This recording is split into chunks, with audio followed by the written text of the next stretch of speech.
여러분 안녕하십니까? 백만개미 한세구입니다. 7월 27일 화요일 시장 정리를 하겠습니다. 오늘도 날씨는 폭염이 계속됩니다.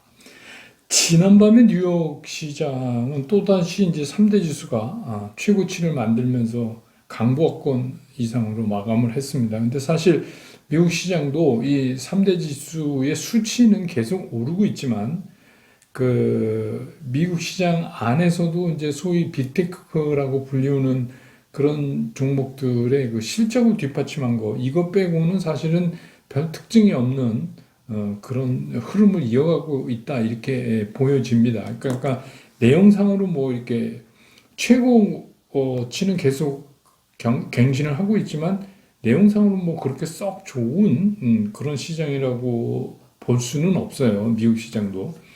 근데 아무튼 지수가 좀 오르니까 우리 시장하고 조금 이제 그런 이제 차이는 좀 있죠. 예. 근데 어쨌든간 미국 시장이 이렇게 이제 오르면서 마감을 했기 때문에 우리 시장도 당연히 오늘은 코스피 코스닥 그 양대 시장이 다 상승 출발했습니다. 근데 이제 여러분 아시지만 이게 상승 출발했지만 처음부터 우리가 알고 있는 거 아니에요. 상승 출발을 강하게 하면 다시 주저앉을 것이다. 그러니까 참 요즘 시장이 그런 겁니다. 시장이 진행되면서 주저앉을 것을 전제로 해서 상승을 오전에 하고 있으니까 미국 시장이 좋은 날은 참 답답하죠. 예. 그러니까 오늘도 이제 코스피 시장에서는 외국인들이 기관하고 같이 순매수에 들어오면서 상승을 이어나갔습니다. 그렇지만 이제 오후 들으면서 매수 강도가 좀 약해졌어요. 그렇지만 코스피는 그냥 그럭저럭 어떻게 버티면서 그래도 전일보다 0.24% 오른 지수로는 3232.53포인트로 끝났습니다. 그래서 외국인들은 순매수가 471억 정도 됐고 기관은 2293억 정도 순매수를 했고 개인은 2815억을 팔았습니다. 그 다음에 이제 코스닥 같은 경우는 초기에는 코스닥도 마찬가지로 상승 출발했지만 계속해서 외국인과 기관이 팔고 있었기 때문에 개인만이 매수를 해서 버티기에는 좀 힘이 들었어요. 그래서 결국은 이제 종가에 가서는 어제보다 조금 약보합권으로 밀리면서 1046.55포인트로 마감을 했는데 외국인들은 코스닥에서 597억을 순매도했고 기관은 381억을 개인이 1025억 정도 샀네요. 근데 이제 오늘 또 선물을 보면 외국인들은 8,356억을 샀어요. 금액 기준으로. 기관은 한 5,321억을 팔았고요. 개인들은 어제 좀 샀던 선물을 3천억 넘게 순매도를 했습니다. 그러니까 요새 보면은 외국인들도 그냥 1박 2일 매매를 계속 거듭하고 있어요. 뚜렷한 그런 특징을 찾아볼 수가 없습니다. 그런데 여기에 이제 굉장히 영향을 많이 주는 환율. 이게 오늘 어제보다 5원이 좀 원화가 4원 90전이 강해졌어요. 그런데도 불구하고 1150원 10센트에 1150원, 1150.10 이렇게 끝났으니까 아직도 우리가 좀 이렇게 원화 환율이 좀 높은 수준이죠. 이게 이제 해결되지 않으면 외국인들이 적극적으로 우리 시장에 들어오는 거를 기대하기가 좀 어려워요, 당분간은. 그래서 이제 매일 이걸 조금씩 말씀드리지만 이런 거는 우리가 이제 감안해 놓고 시장을 봐야 된다. 기술적으로 보면 양시장 모두 상승을 위한 어떤 이제 안정감을 좀 찾았다 이렇게 도무지 볼 수가 없어요. 그래서 이 시장의 불안정성은 지속된다. 기술적으로도 이렇게 보여집니다. 오늘 시장의 특징을 좀 살펴보면 오랜만에 남북 관계 얘기가 나왔어요. 그 직통 연락선이 복원됐다. 북한 얘네들은 기분 나면 지네가 끊었다 붙였다 이래요. 근데 어쨌거나 그런데 이제 뒤이어서 나온 얘기가 그 정상들이 수차례 간의 친서 소통을 했다. 그런 얘기입니다. 그래서 이제 거기서 이 직통 연락선을 복원하기로 했다. 그래서 이제 오늘 남북 경협주가 좀 움직이는 그런 모습을 보이는데 여러분 뭐 아시지만 이 남북 경협주는 이건 오래 못 갑니다. 오래 가는 그런 시장에서 오랫동안 그 약해가고 그런 게 아니에요. 그래서 그냥 우연히 이렇게 되면 되고 더군다나 뭐 직통 연락성 보건 같고 그런 거는 좀 기대는 아니다. 그래서 뭐 그래도 그런 뭐 순간적인 짜릿함을 맛보시는 분들은 뭐 그거 하실 수 있지만 뭐 할 주식이 많으니까 구태여 뭐 그렇게 해야 될까 싶습니다. 그 다음에 이제 오늘 철강이 좀 강했어요. 근데 이제 철강을 보면서 느끼는 게 역시 이게 실적을 무시할 수는 없다. 모든 거는 모든 길은 로마로 통한다 이런 것처럼 모든 주식은 결국 실적으로 귀결이 된다. 그래서 이제 뭐 오늘 포스코, 현대제철 다 실적 이제 괜찮고 또 앞으로 그 얘기하고 있는 비전도 상당히 괜찮아요. 그래서 뭐 예전 같으면 뭐 이런 제철, 철강이 쇠만 만드는 거로 알고 있지만 지금은 상당히 다릅니다.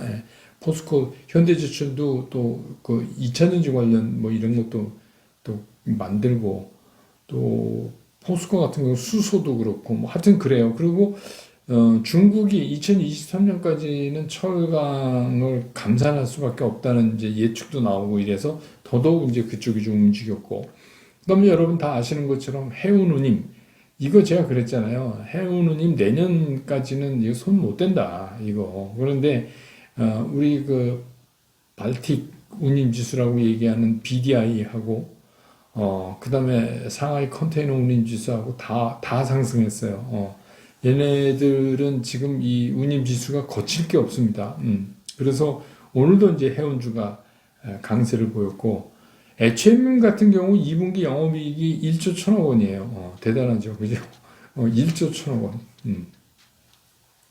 그래서 이제 뭐 H&M 제가 설명드릴 때 얘기했지만 자꾸 이제 뭐 나쁜 쪽 얘기하면 그렇지만 이건 뭐 예, 이거 갑자고 들면 연구체도 그렇고 뭐 그렇게 별것도 아니에요, 사실은. 그렇습니다. 이게 해운이 원래 그렇잖아요. 근데 하여튼 오랜만에 호기를 좀 만났어요. 그 다음에 이제 또 삼성 SDI가 또 실적 발표를 했는데 2분기 사상 최대 매출이에요. 매출이 3조 3,343억. 근데 이제 그 영업이익이 2,952억. 그래서 특히 이제 여기서 우리가 주목해야 될 게 뭐냐면 자동차 전지 부분이 흑자 전환했다. 이게 이제 굉장히 중요한 거예요. 이 자동차 전지 부분이 흑자 전환했고, 그 다음에 이제 3분기에 여러분 아시는 이제 젠5 배터리, 이게 뭐죠? 하이니켈 기술을 탑재한 거잖아요. 이거를 본격적으로 이제 BMW에 공급하게 됐다. 이런 얘기입니다. 그러니까 아시지만 이제 제가 한 차례 말씀드렸던 적이 있어요. SDI는 이 마켓시어, 그러니까 시장 점유율 경쟁을 하는 회사가 아닙니다. 그 점유율 경쟁은 처음 할 때 아예 염두에 안 둔 것 같아요. 그래서 이제 적절한 마진, 그 다음에 상당히 고급 배터리, 뭐 이런 거. 그래서 그 실적 발표 이후에 그 이어진 그 컨퍼런스 콜에서도 3분기, 4분기에 대해서 굉장히 특히 이제 배터리 쪽에서 장밋빛 전망을 그렇게 내놨습니다. 그러면서 이제 오늘도 23,000원이나 올랐네요. 그렇게 올랐습니다. 질문해 주신 거 요새 이제 뭐 제가 뭐 작년부터 얘기했으니까 작년에 사셨던 분들은 뭐 엄청나게 작년 연말에 사신 분들은 많이 올라 있는 거지만 또 이제 최근에 사신 분들은 또 어려움도 있으실 것 같은데 H&M에 대해서 어떤 분이 차트 공부를 많이 하셨어요. 그래가지고 차트가 역별이고 이동평균선이 역별이고 5일 이동평균을 깨서 내려가서 그 밑으로 121선까지 공백이 너무 큰데 이건 어떻게 봐야 되냐 뭐 이런 말씀을 하셨어요. 그래서 그렇게 보면 공포죠. 공포죠. 그런 이론에 의하면 120일까지 그냥 떨어져야죠. 거기 아무것도 하는 게 없으니까. 근데 여러분 기억하세요? 제가 H&M은 뭐라고 말씀을 한번 드렸었죠. 주봉을 보시라. 주봉을 보세요. 주봉을 보시면 다시 답이 나올 겁니다. 그래서 지난번에도 제가 이제 주봉 갖고 이렇게 말씀을 한번 드렸던 것 같은데, 이게 모든 종목을 일봉을 보는 게 아닙니다.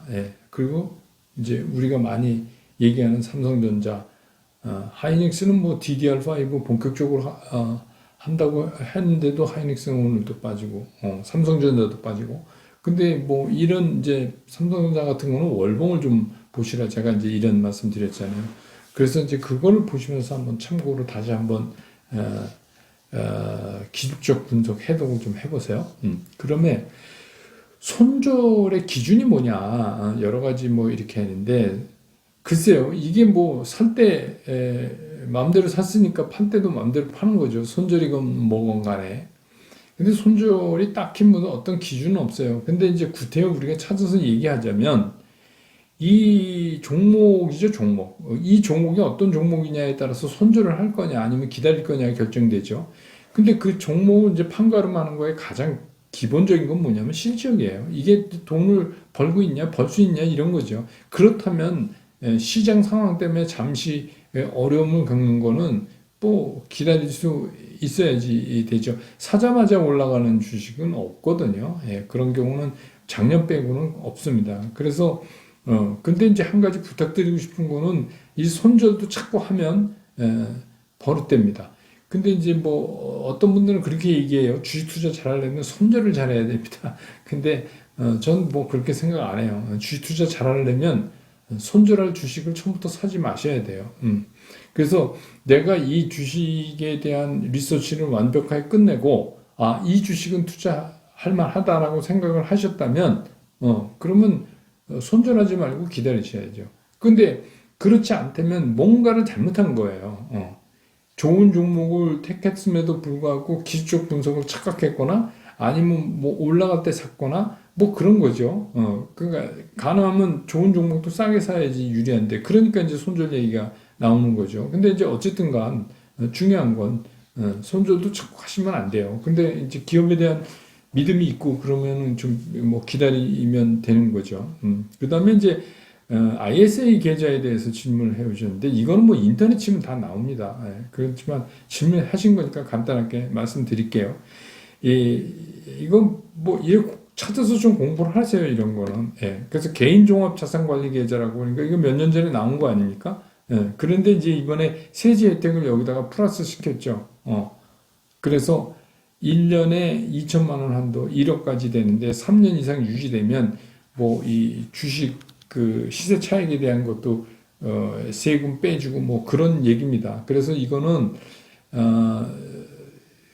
금융기관에 이게 문의하시면 이 IS 계좌는 되게 그 금융상품 물어보는 거니까 되게 열심히 친절히 안내해 줍니다. 그래서 계좌 하나 뭐 그렇게 해서 트셔서 하시는 것도 방법이죠.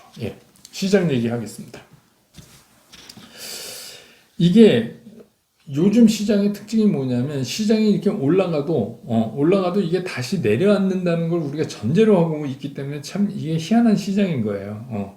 그래도 이제 뭐 오늘 같은 경우도 그 마이너스 안 난 거 보면 제법 잘 버텼다. 제법 잘 버텼다. 그런 생각이 들고 이제 최근에 제 그 백만개미 우리 방송을 보시면서 이런 생각을 많이 하신 것 같아요. 그래서 댓글을 보면 시장이 맛이 갔다. 저 사람이 저렇게 얘기하는 거 보니까 시장이 맛이 갔다. 근데 이게 그렇게 성급하게 판단하시고 그래서 그런 쪽으로 또 뭐 댓글 다시고 이런 분도 계신데 우리가 이제 하나 착각하지 말아야 될 게 있는데 그게 뭐냐면 시장이 낙관론 아니면 비관론이다 이렇게 생각하실 필요는 없어요. 낙관론 계속 뭐 사야 된다 막 지금 아니면 언제 사냐 돈 벌 기회를 놓친다 막 이렇게 이제 얘기하지 않으면 저 사람 비관론인가 봐 이렇게 생각하시는 거 있잖아요. 이런 이제 이분법적 생각은 좀 벗어날 필요가 있죠. 시장은 그냥 그도 저도 아닐 때가 많아요. 기간적으로 보면 그러니까 제가 계속 말씀드리면 작년이 특이한 경우고 주식시장의 일반적인 경우는 그냥 그도 저도 아닌 시간이 훨씬 더 많아요.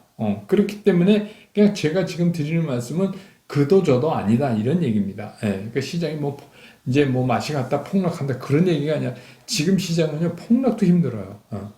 참 웃기는 얘기지만 폭락도 힘든 시장이 돼버렸어요. 근데 뭐 사실 미국 시장도 거의 우리랑 뭐 그 지수만 이제 최고점을 경신하지만 미국 시장도 우리랑 마찬가지예요. 이 실적에 따르는 동력이 떨어지고 나면 그 다음 동력이 없어요. 그건 이제 우리도 마찬가지예요. 그럼 뭐 당분간 뭔가 기가 막힌 모멘텀이 시장에 나와줘야 되는데, 예, 그게 없다 이겁니다. 지금은. 그 다음에 이제 우리 시장 안에서 보면, 환율 얘기 제가 잠깐 드렸잖아요. 예, 그러니까 환율도 지금 뭐예요? 지금 우리 시장에서 뭔가 수급에서 강하게 매수를 해줄 수 있는 데가 어디 있어요? 외국인, 기관, 개인 이렇게 셋 중에서 개인은 지금 그렇게 할 수가 없어요. 작년하고 다르거든요. 그래도 개인이 잘 버티는 거죠. 작년부터 끌고 왔는데. 그러니까 요새 개인들의 매매 패턴이 달라졌어요. 옛날 같으면 계속 신규 자금이 들어와서 막 이랬는데 요새 아니잖아요. 빠진 날 샀다가 오르면 또 바로 팔고, 개인도 그렇게 합니다. 그러면 이런 시장에서 외국인들이 사죠. 기관은 뭐 우리가 기대할 수가 없죠. 여러분 기관 아시잖아요. 기관은 안 삽니다. 그러니까 외국인들이 사줘야 되는데 외국인들이 우리나라를 산다는 게 무슨 환율이든지 뭔가 우리나라에 매력적인 게 있어야 되잖아요. 그죠? 네. 근데 그게 이제 쉽게 찾아지지 않는다. 그 다음에 이제 두 번째는 우리 내부적으로 이 IPO 슈퍼 윅에 대해서 굉장히 기대를 많이 했어요. 이거는 뭐 상반기부터 엄청나게 기대를 했잖아요. 근데 이제 클래프톤이 그 가격 때문에 이제 반려돼서 이렇게 스케줄이 바뀌고 할 때부터 좀 이상했죠, 조짐이. 그래서 사실은 그 카카오 같은 경우는 카카오 페이는 이제 9월로 완전히 뒤로 물러져 버리고 오늘 이제 카카오뱅크가 오늘 4시에 마감인데 어떻게 될지 모르겠는데 하여튼 어제는 12조니까 생각보다 조금 들어온 거죠. 그래서 뭐 혹자는 이거 잘못하면 손해본다 이렇게 이제 청약하면 이런 얘기까지 이제 나오고 있는데 이거는 이제 오늘 정리를 좀 해봐야지 알 것 같고 그렇게 되면 이게 말이 슈퍼 IPO 위크지 이게 슈퍼가 아니에요 이미. 그러니까 이 우리 IPO 이 흥행에도 성공을 못 거둔 거예요. 그러니까 그거는 이제 여러 가지 문제가 있는 거죠. 원래 본래의 유통시장이 좀 그때 강했어야지 되는데 그렇지가 못하다 하는 거, 뭐 이런 거 등등. 그래서 어떻게 보면 뭐 카카오 같은 거는 그 전에 이런 이제 연달은 IPO에 대한 희망적인 것 때문에 홀로 독주 상승을 하다가 지금 이제 빠져서 뭐 이렇게 흔들거리고 이러는 건 어떻게 보면 지금 이런 좀 불투명한 상황이 이미 이제 주가에 또 반영된 거죠. 그러니까 또 지금 이런 뭐 IPO 보고 지금은 카카오를 때려야 됩니까 이러는데 그런 거 아니라는 말씀입니다. 제 얘기는 무슨 얘기냐 이미 반영이 됐어요. 이 IPO 슈퍼위크가 별별 없다는 거는 알만한 사람 다 알았거든요. 예, 그래서 뭐 그렇고 그 다음에 이제 뭐 코로나19 또 뭐 다시 확산되고 변종이 뭐 이렇게 되고 우리나라 같은 경우는 뭐 매일 뉴스에서 그 백신 공급 이게 차질이 생기고 뭐가 바뀌고 뭐 맨날 뭐 그래요. 그러니까 아직 이게 가닥을 확실하게 못 잡은 거 이것도 이제 상당히 시장을 불안하게 하는 것 중에 하나죠. 아무튼 우리는 뭐 빨리 맞아야 됩니다. 제가 작년부터 계속 말씀드렸듯이 백신이 없을 땐 모르지만 백신이 나왔다 이러면 무조건 빨리 맞아야 돼요. 그건 스피드가 생명입니다. 그 다음부터는 마스크 뭐 겹으로 쓰고 다녀도 해결이 안 됩니다. 그건 궁극적인 해결이 아니에요. 근데 뭐 하여튼 지금은 그렇게 우리가 버틸 수밖에 없는 상황이고 그래서 이제 그 수급상에 믿을 수 있는 외국인들도 우리가 끌어당길 수 있는 그런 매력 포인트가 없다. 당분간 가시적으로 보이는 게 없다. 그러면 뭐 시장이 이렇게 박진감 있게 상승하고 이런 걸 기대할 수는 없죠. 근데 뭐냐면 이제 워낙 그 큰 유동성, 그런 것 때문에 그리고 또 기업 실적들은 또 좋잖아요. 우리나라도 생각보다. 그런 것 때문에 크게 떨어질 수는 없다. 이제 그런 시장이에요. 그러면 제가 이제 여러분한테 늘 말씀드리지만 그러니까 요새 이제 여러분들 댓글을 이렇게 보고 있으면 이 갈피를 못 잡으시는 것 같고 제가 말씀드린 것도 잘 이해가 안 되시는 분들도 많은 것 같고 그래서 그러면 이걸 이렇게 좀 설명해 보자. 그래서 오늘 이제 제가 만든 게 뭐냐면 그럼 2021년 8월에 베스트 포트폴리오는 어떻게 구성해 갖고 있는 게 맞는 거냐? 그게 잘하는 거냐? 주식 투자 어떤 거냐?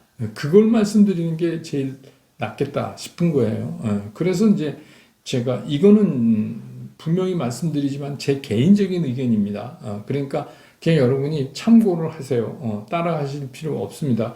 따라 했더니 안 됐다 뭐 이런 얘기 하지 마시고, 이렇게, 100만 개미는 이렇게 보는구나. 그런 생각을 이제 가지시면 돼요. 그리고 뭐, 왜 거기에 뭐 이런 건 없느냐, 이런 것도 물어보지 마십시오. 제가 얘기해주면 제가 몇 개 손 안 대는 섹션이 있다고 그랬죠. 예, 그거는, 그 투자 경험이 많지 않은 분들이 하시기엔 조금 그렇다. 여러 차례 말씀드렸습니다. 첫 번째 뭐냐? 2차 전지 관련이에요. 소재 부품 다 포함해서. 그런 게 있어야 돼요. 포트폴리오에. 두 번째는 보복 소비 관련입니다. 이 보복 소비가 지금 너무 눌러놨어요. 너무 눌러놔서 이제 터져요. 그게 무슨 현저하게 코로나19 변이종이 뭐 잡혀갔다 이런 경우가 아니라 조금 커브만 그려도 이거는 굉장히 빠르게 튀어나갈 수 있는 거다. 그래서 지금 뭐 오늘도 마찬가지예요. 뭐 그러니까 그런 관련된 것들이 튀어나갈 준비를 하고 있어요.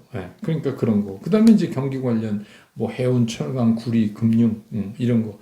이것들도, 무시 못 해요. 그러니까 지금은 다 그런 쪽도 있어야 돼요. 그 다음에 이제 제가 말한 대선까지 아주 정책으로 계속 얘기할 수밖에 없는 그 두 개가 있는데 하나는 원전 관련, 하나는 건설, 이렇게 두 개. 그 다음에 이제 토요일 날 소개해드렸던 메타버스 관련된 그런 것들. 그 다음에 이제 IT 플랫폼. 그 다음에 자동차 반도체. 뭐 이렇게. 그러니까 일곱 가지. 예, 그리고 현금. 이게 이제 포트폴리오를 잘 구성하는데, 근데 이거에 대한 포션을 어떻게 합니까? 그건, 여러분 각자 취향대로 하셔야 돼요. 나는 뭐가 좋다 그러면 이 7개 중에서 뭐 4개만 고르든지 뭐 3개만 고르든지 이렇게 하시면 되죠. 근데 이제 같은 사이즈를 고르시는 것보다는 서로 성격이 좀 다른 걸로 구성하는 게 좋지 않을까 하는 게 이제 제 개인적인 생각입니다. 그래서 이런 7가지 섹션과 현금. 근데 이제 중요한 게 뭐냐. 그럼 이걸 어떻게 구성하고, 내가 이미 구성되어 있는 게 이렇다면 뭐 그냥, 구경만 하시면 돼요. 제가 그랬잖아요. 아무것도 하지 마시라. 휴가 갔다고 생각하시라. 그런데, 여기서 한 가지 우리가 꼭 한 가지가 아니죠. 몇 가지 짚어야 될 게 뭐냐면, 첫째, 실적이 답이에요. 그러니까 오늘도 그게 시장에서 보여줬지만, 실적이 제대로 안 돼 있는 애들은 제가 앞에 말한 이런 7가지에 해당돼도, 하시면 안 돼요. 그건 선택하시면 안 돼. 그 다음에 두 번째, 철저히 지키셔야 될 게, 내가 그래서 저걸 좀 편입하겠다, 내 포트에. 이렇게 생각하셨는데, 반드시 떨어지는 날 사시라, 이거예요. 올라갈 때 쫓아가서 사지 마시고, 아니, 떨어질 때 왜 안 사시는지 저는 그걸 모르겠어요. 실적 좋고 그러면 떨어질 때 사시면 편안하게 싸게 살 수 있는데. 그 다음에 이게 작년 같은 장이 아니기 때문에 사놓고선 조바심 내면 안 돼요. 사놓고 이틀 만에 손절할까요? 이거 진짜, 그럼 주식 투자 못 하십니다. 그러니까 조바심 내지 않을 것. 그래서 그렇게 버티면 제 생각에는, 그렇게 해서 잘 8월에 이 베스트 포트폴리오를 구성해갖고 들고 넘어가면 조금 이른 낙엽이실 때쯤 되면 이게 좀, 이 포트폴리오가 힘을 발휘하지 않을까 하는 게 제 개인적인 생각이에요. 그러니까 이건 뭐, 말씀드렸지만 제 개인적인 생각입니다. 그러니까 여러분이 참고로만 하시길 바랍니다. 그래서 내일이 이제 수요일이라, 슬콘생, 예, 또 제가 뭐 이렇게 한 곡 올리는 날인데, 그래서, 조금 이른감 있지만, 가을 노래를 좀 하나 올려볼까? 이거 우리 지금 이거 8월 빨리 지나고 와야 됩니다. 가을이. 우리 준비하고 있으니까. 그랬으면 좋겠다. 이렇게 생각하고. 또 저는 내일 또 벌써 2주가 돼서 8.15 모니터게 또 녹화하러 갑니다. 그래서 어떤 얘기가 이제 오갈지 모르겠지만 뭐 시장 얘기죠. 정치 얘기, 뭐 연예 얘기 이런 거 아니니까 시장 얘기 이제 할 겁니다.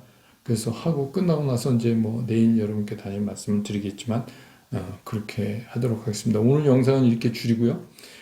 내일도 시장 끝난 다음에 다시 여러분 곁으로 돌아오겠습니다. 여러분 고맙습니다.